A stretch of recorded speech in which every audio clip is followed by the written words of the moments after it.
আর একটা দর্শন কথা আপনাদেরকে শোনাই, আর একটা দর্শন কথা শোনাই।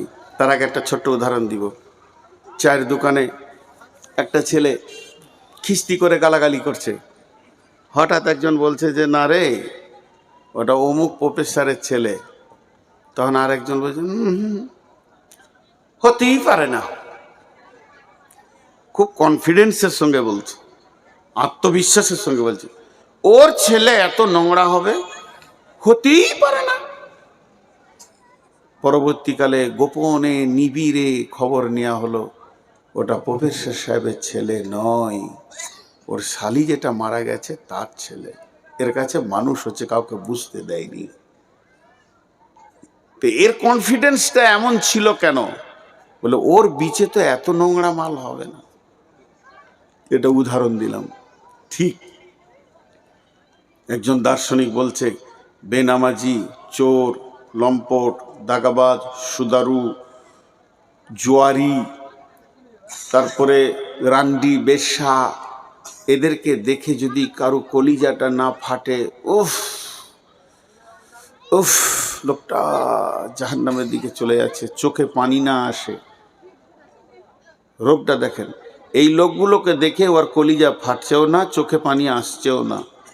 বলছে তুমি খুঁজে দেখে লাগাও, লোকটা রসুলের উম্মত নয়, উম্মতের লিস্টে ওর নাম নেই।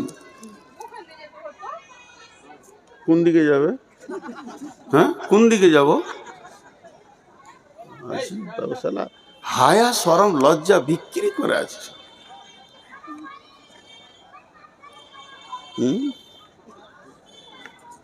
বলছে তুমি তদন্ত করো, উম্মতের লিস্টে ওর নাম নাই। উম্মতের লিস্টে যদি নাম থাকতো তো চোখে পানি থাকতো। জি,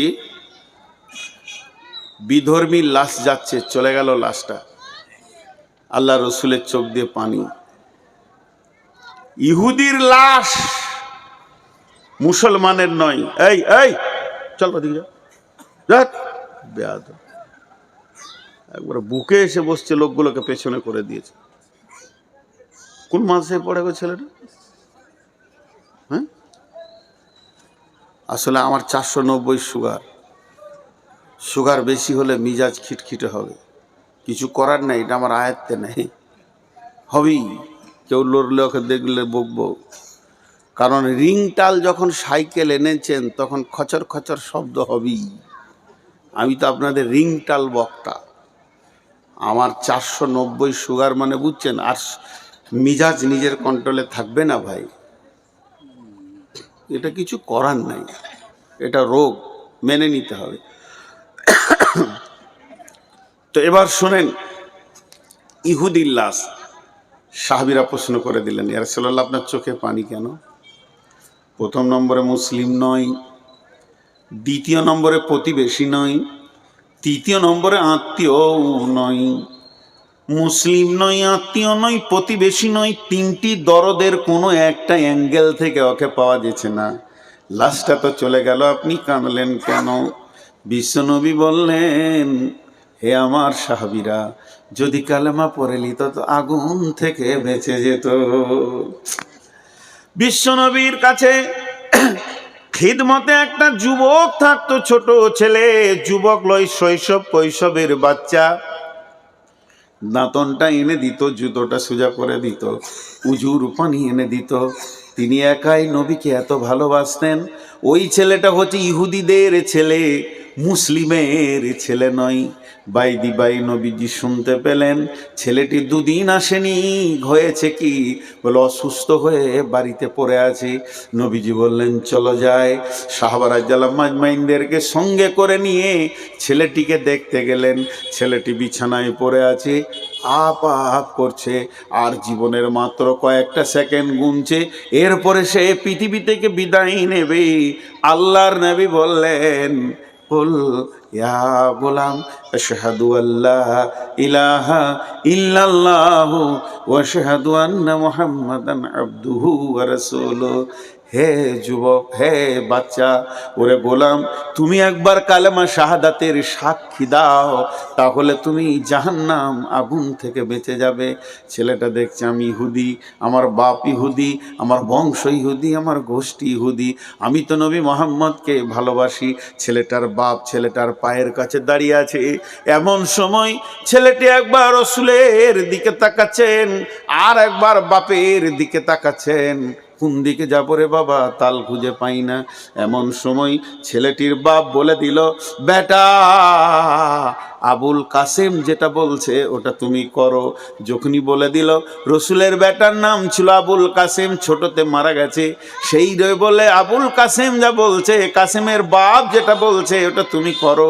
ছেলেটি বলল, আশহাদু আল্লাহ ইলাহা ইল্লাল্লাহু ওয়া আশহাদু আন্না মুহাম্মাদান আবদুহু ওয়া রাসূলুহু। আর সঙ্গে সঙ্গে ছেলেটি মারা গেল। যখনই মারা গেল, বিশ্বনবী সাহাবীদেরকে নিয়ে বের হয়ে আসছেন ঘর থেকে, আর বলছেন ছেলেটি চিরদিনের জন্যে জাহান্নামের আগুন থেকে বেঁচে গেল। বন্ধুরা আমার, শিক্ষা কোথা থেকে শুরু? আহাত থেকে লাহাত শিক্ষা তো শুরু হয়ে গেছে আলামে আরওয়াতে। আলাস্তু বিরব্বিকুম, যেদিন জন্ম নেবেন কনে আজান পড়ে যাবে, আর মওতের আগে পর্যন্ত শিক্ষা রয়েছে। তাবলীগ ওই রকম ধরনের বন্ধুরে, তাবলীগ এত গুরুত্বপূর্ণ জিনিস। তাবলীগ বয়স মানে না, যেদিন পৃথিবীতে আসবেন কানে তাবলীগ পড়ে যাবে, আজান হয়ে যাবে। তাবলীগের এত গুরুত্ব আছে, তাই বিশ্বনবী বললেন কালেমা পড়ে নাও। হযরত উমরের জামানায় হযরত উমরের জামানায় বিশ্বনবী ছিলেন না, পৃথিবী থেকে চলে গেছেন। হযরত আবু বকর চলে গেছেন, দাপিয়ে মুসলিম জাহানের যিনি খলিফা হয়ে দুনিয়া করছেন তার নাম হলো উমর। উমরের জামানায় শাম কিংবা সিরিয়াতে এক মাস্তান ছিল, অতল এলাকায় আঙুল ঘুরিয়ে খালি মাস্তানি করত। ওর কথার বাইরে কারো চলার ক্ষমতা ছিল না। ওর নাম ধরলেন জীবিত মত। কেউ যদি ওর কথার বাইরে চলতো, ওই লোকটি আর পৃথিবীতে বেঁচে থাকার অধিকার রাখতো না। এত কুখ্যাত লোক। বিশ্বনবী হযরত উমর দুইজন সাহাবীকে পাঠালেন, যাও ওর কাছে গিয়ে কালেমার দাওয়াত দাও। দুইজন সাহাবী একদিন নয় দুদিন নয়, হেঁটে যেতে তাদের সময় লেগেছিল 2 মাস। 2 মাস যাওয়ার পর তার গ্রামে গিয়ে পৌঁছালো। জিজ্ঞেস করলো, ভাই অমুকে মাস্তানের বাড়িটা কোথায়? বলে, কোথা থেকে এসছো? ওর নাম তো নিচু। তোমরা কোথা থেকে এসেছো? বলে, আমরা এসেছি মক্কা মদিনা শরীফ থেকে এসেছি। বলে, যাও। তার সামনে গিয়ে যখন পৌঁছালো, তারা গিয়ে বলল, হে আল্লাহর গোলাম, ও আল্লাহর গোলাম, তুমি কালেমা শাহাদাতের সাক্ষীটা দিয়ে দাও, তাহলে তুমি জাহান্নাম থেকে বেঁচে যাবে, আর তোমার মতো একটা হিরোকে নিয়ে ইসলামের অনেক বড় কাজ হবে। ও অনেকক্ষণ বলল, একটু বোঝাপড়া করি। বোঝাপড়া করে বলল, বন্ধু, আমি কালেমা পড়ব, কিন্তু 2খানা শর্ত আমার রয়েছে। সেই শর্তে 2টি যদি কেউ মেনে নেয়, আমার কালেমা পড়তে অসুবিধা নেই। লোকটি বলল, প্রথম নম্বরের শর্ত হচ্ছে আমি কালেমা পড়ার পরে পরই উমরের মেয়ের সঙ্গে আমার বিয়ে দিতে হবে। উমর আমার শ্বশুর হবে, আমি তার জামাতা হব। দ্বিতীয় নম্বর শর্ত হচ্ছে উমর 22 লক্ষ বর্গ মাইল 18 লক্ষ বর্গ মাইল তিনি শাসন করছেন, অর্ধেকটা আমার হাতে তুলে দিতে হবে। শ্বশুর হবে অর্ধেক মালিক রাজ্যের, জামাইও হবে অর্ধেক মালিক রাজ্যের, তাহলে আমার কালেমা পড়তে কোনো অসুবিধা নাই। ওই 2টি লোক অনেক ভেবে চিনতে বলল, তুমি যদি কালেমা পড়ে লাও, কালেমা শাহাদাতের সাক্ষী দিয়ে দাও, তাহলে তুমি তার পৌতুলিকতা থাকলে না, তুমি মুশরিক থাকলে না, তুমি মুসলমান। তোমাকে মেয়ে দিতে অসুবিধা নাই, তোমার কোলে মেয়ে তুলে দিতে অসুবিধা নাই। এটা না হলে উমরকে আমরা বুঝিয়ে পারবো, তবে অর্ধেক রাজ্য দেবে কিনা এই বিষয়ে অনেক বোঝাপড়া আছে। বলে, তাহলে তোমরা বুঝে এসো। এরা আবার মদিনায় ফিরে আসলেন। 2টি মাস চলে গেল। হযরত উমর বললেন, খবর কি? তোমাদেরকে যেখানে পাঠিয়েছিলাম 2জন বললেন, আমিরুল মুমিনিন